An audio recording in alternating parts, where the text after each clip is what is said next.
नमस्कार दोस्तों, मैं करण कनारे आपके सामने फिर उपस्थित हूँ एक महत्वपूर्ण जानकारी लेकर। आज इस वीडियो में हम डिस्कस करेंगे पत्नी, अवयस्क बच्चे और माता पिता के भरण पोषण से संबंधित सीआरपीसी के सेक्शन 125 में क्या प्रावधान किए गए हैं और भरण पोषण से संबंधित प्रक्रिया क्या होती है। आज इस वीडियो में मैं आपको यह समस्त जानकारी आपके साथ साझा करूंगा, तो आप मेरे साथ इस वीडियो में अंत तक बने रहें। मैं पूरी कोशिश करूंगा कि इस टॉपिक से रिलेटेड जो भी आपको डाउट है वह पूरी तरीके से क्लियर कर सकूं। तो आप मेरे साथ इस वीडियो में नए हैं तो सबसे पहले मेरे चैनल को सब्सक्राइब कर लीजिए और बेल आइकन को भी क्लिक कर लीजिए, जिससे आपको नए वीडियो की नोटिफिकेशन टाइम टू टाइम मिलती रहे।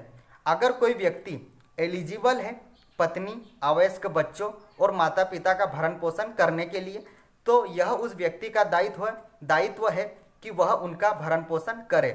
पर अगर वह व्यक्ति उनका भरण पोषण नहीं करता है तो पत्नी, अवयस्क बच्चे और माता पिता मजिस्ट्रेट को प्रार्थना पत्र पेश कर सकता है भरण पोषण पाने के लिए। तो मजिस्ट्रेट उस व्यक्ति को आदेश दे सकता है इनको भरण पोषण देने के लिए। तो आइए देखते हैं भरण पोषण का मुकदमा आप किस कोर्ट में लगा सकते हैं। तो जिस व्यक्ति के खिलाफ आप भरण पोषण का मुकदमा लगा रहे हैं और वह व्यक्ति जिस स्थान पर रह रहा है उसके नज़दीकी में जहां पर मजिस्ट्रेट का कोर्ट है उस कोर्ट में आप प्रार्थना पत्र पेश कर सकते हैं।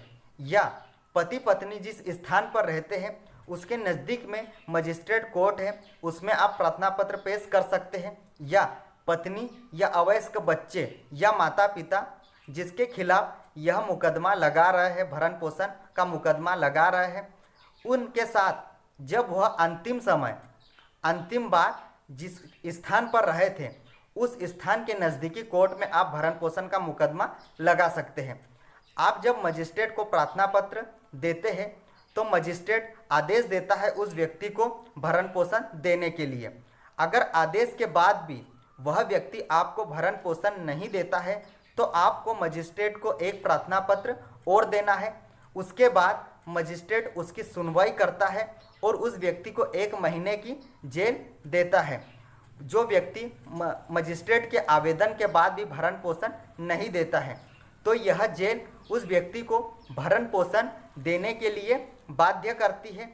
और अगर वह व्यक्ति 15 दिन के बाद भरण पोषण की राशि दे देता है तो उस व्यक्ति को 15 दिन तक जेल में रहने के बाद उसे रिहा कर दिया जाता है, क्योंकि यहाँ पर जेल में भेजने का उद्देश्य सिर्फ भरण पोषण की राशि दिलाना होता है। इसके बाद मान लो भरण पोषण उस व्यक्ति ने दे दिया और भरण पोषण देते देते उसको काफ़ी टाइम हो गया है और जिस व्यक्ति ने भरण पोषण का मुकदमा लगाया था वह उस राशि में अब संतुष्ट नहीं है, क्योंकि उस व्यक्ति की ज़रूरतें बढ़ गई है और महंगाई भी बढ़ गई है। तो क्या वह रकम में बढ़ोतरी की जा सकती है? तो जी हाँ, वह उस व्यक्ति को मजिस्ट्रेट को फिर से एक प्रार्थना पत्र पेश करना पड़ेगा।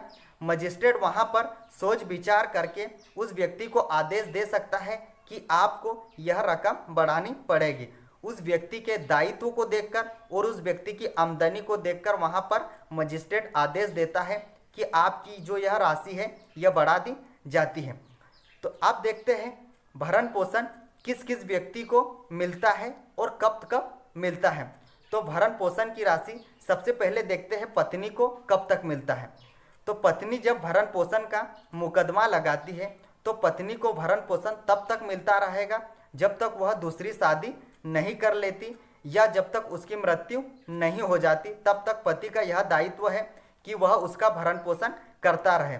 अगर पति पत्नी का तलाक हो गया है फिर भी पति का यह दायित्व है कि वह उसका भरण पोषण करता रहे जब तक उसकी दोबारा शादी नहीं हो जाती। अब देखते हैं बच्चों का भरण पोषण कब तक करना पड़ेगा एक पिता को। तो जब तक बच्चे वयस्क नहीं हो जाते तब तक पिता का दायित्व है कि वह उनका भरण पोषण करे। और अगर बच्चे विकलांग है या मानसिक रूप से कमजोर है तो वह उनका भरण पोषण जीवन काल तक कर सकते हैं। जब तक उनकी मृत्यु नहीं होती तब तक वह भरण पोषण पाने के लिए अधिकारी होते हैं। अब देखते हैं माता पिता कब तक भरण पोषण पाने के अधिकारी होते हैं। तो माता पिता जीवन काल तक भरण पोषण पाने के अधिकारी होते हैं। तो दोस्तों, भरण पोषण से संबंधित हमने यह जानकारी आपके साथ डिस्कस की है। उम्मीद करता हूं कि यह जानकारी आपको पसंद आई होगी। अगर यह जानकारी आपको पसंद आई हो तो मेरे चैनल को लाइक करें, सब्सक्राइब करें, कमेंट करें और शेयर करना ना भूलें। Thank you.